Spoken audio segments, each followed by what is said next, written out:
Hi, I'm Lisa K. Donner, along with Joe Schaefer, Scott Cosenza, Sarah Cowgill, and Graham Noble. And this is the Conservative Five, Liberty Nation's online TV news program.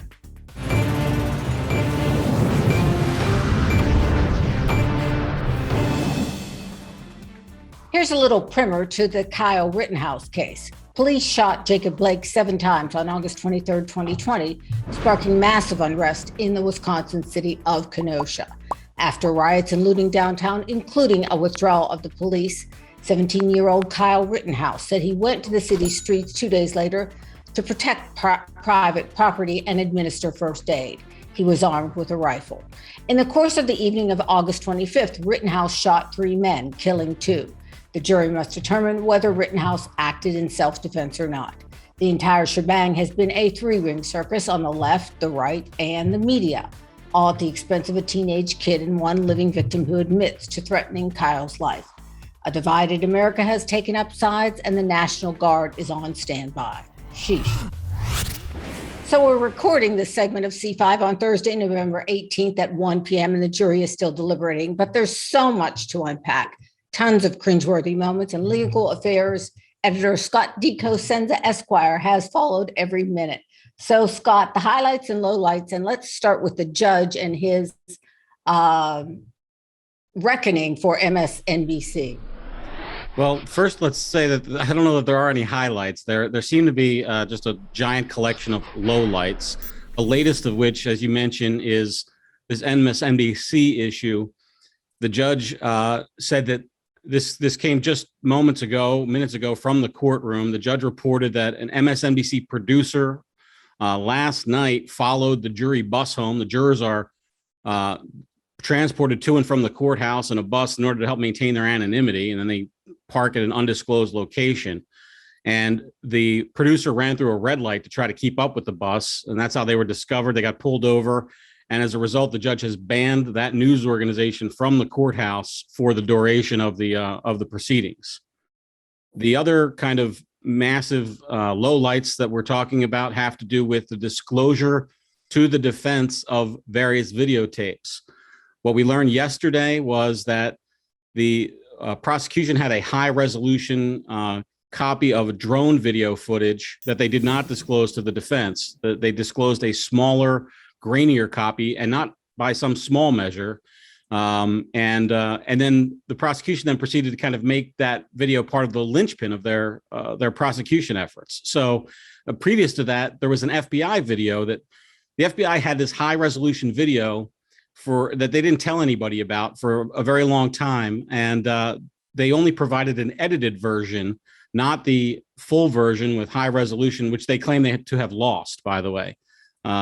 So that's just sort of the landscape of the outrageous kind of behavior and practices that the prosecution has undertaken to put Kyle Rittenhouse behind bars for the rest of his life.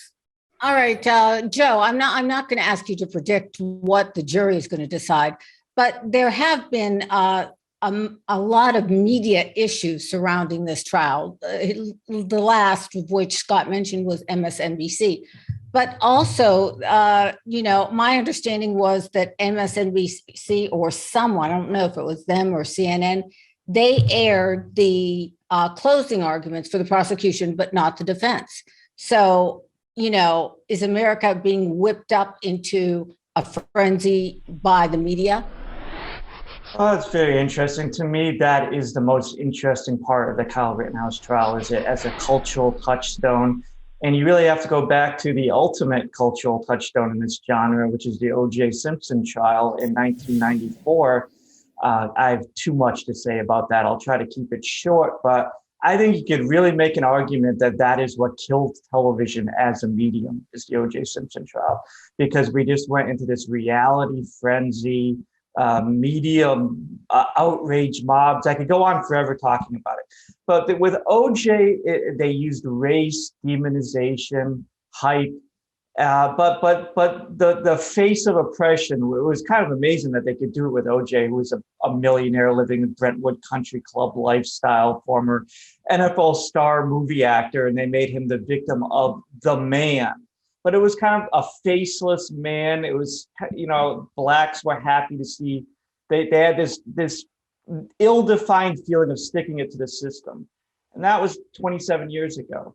Since then, we've had nonstop, always amping up the outrage, always amping up race and anything that they can do to divide. Where has it taken us today? You have an 18-year-old kid, 19-year-old kid fighting for his life, and the media is trying to paint him as the face of racial oppression in America. I mean, this is a young man who has his whole future ahead of him. The video very strongly shows, he has a strong self-defense argument. I won't get into the whole legal thing. They would be more than happy to see him rot in prison for the next 40 years, just so they can push their divisiveness. The hostility has gotten so much worse since OJ, and they just want to make this kid the personification of racial evil in America today. So that is what impresses me, is the level of hostility we've seen since OJ Simpson to Kyle Rittenhouse in 27 years. So, Graham, are you more fascinated by what's going on with the media or the actual trial itself? Well, of course, they're both fascinating, Lisa. But yeah, the media thing is just completely beyond the pale, and I don't need to reiterate everything Joe just said there, but it is just gotten to the point where I have to say, not just the media, but everyone on the political left has gotten to the point where in my perception, they have zero regard for justice. They have zero regard for the law. These things just don't matter to them anymore. And I think that is terrifying, because what really concerns me, Lisa, is that if Kyle Rittenhouse, and again, I'm certainly not even going to attempt to predict the outcome of the trial. And I don't want to pretend that I'm an attorney. We have a real one here, and I don't need to pretend I'm one. But if Rittenhouse is convicted, and if he is sentenced to life in prison or even an extremely long term in prison, I think that has a horrendous, the possible future repercussions for the justice system is just beyond, it's beyond any rational person's ability to think what's going to happen to other people in the future who exercise their right to self-defense. I mean, it's going to get to the point where you can expect, if you use a firearm to protect yourself and you end up killing somebody, even if you did everything right, you're probably going to end up going to prison for murder. Sarah, let's just explore this for a second. If he's found guilty, he's in trouble.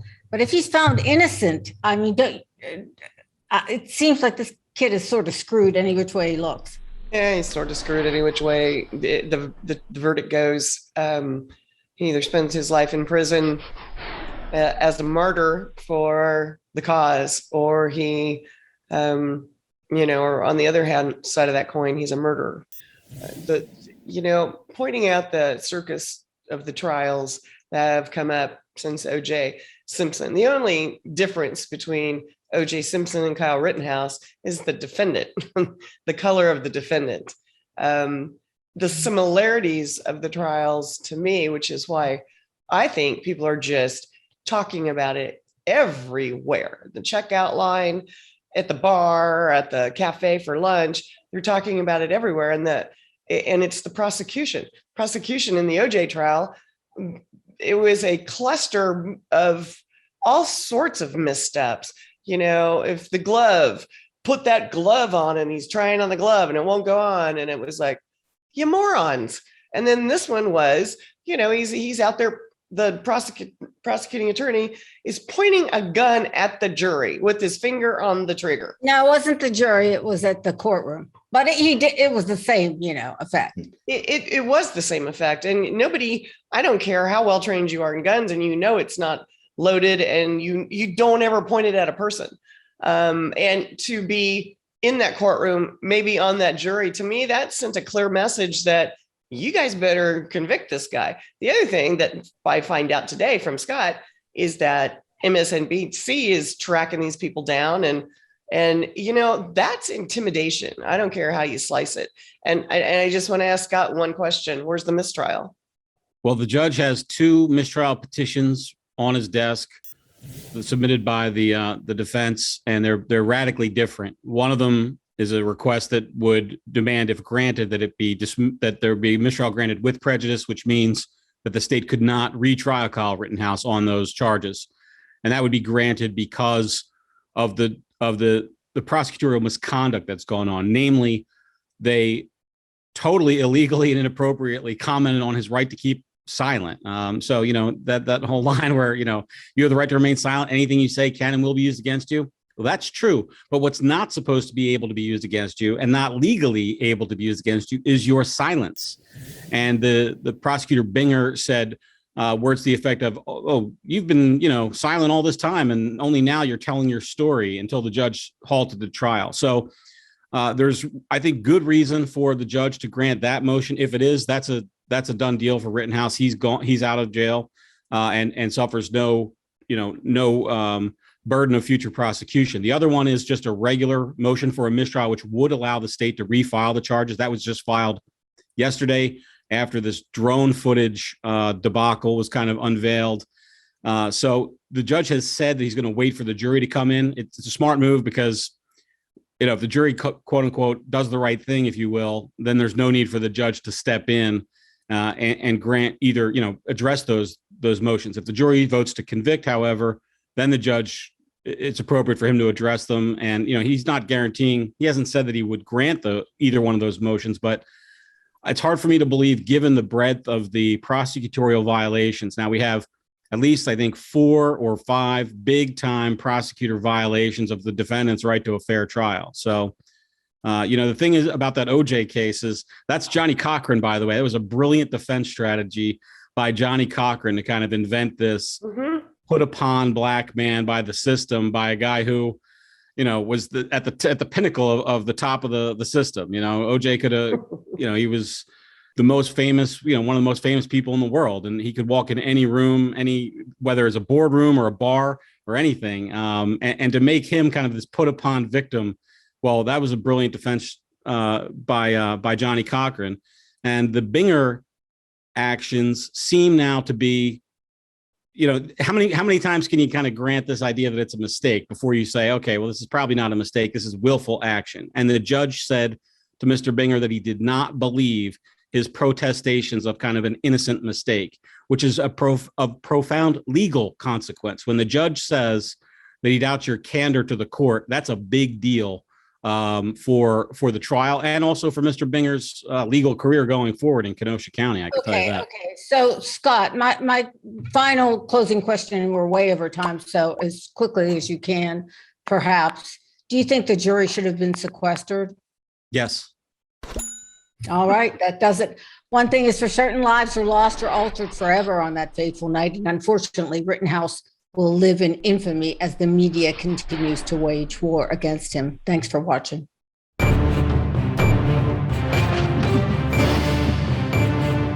That's it for our Conservative 5 panel today. Check out our other C5 shows and segments on your favorite video platform, Vimeo, YouTube, Rumble. We're on them all. As well, Liberty Nation has its own Roku channel where you can see all of our TV productions. Thanks for tuning in, and remember to surf on over to libertynation.com. Sign up for our new member zone, just $29.99 for the entire year. Special thanks to our fantastic editor and post coordinator, Frank Diorio, our executive producer, Sarah Calgill. I'm Lisa K. Donner, editor-in-chief. Thanks for joining us today. This has been a production of libertynation.com, where truth is making a comeback.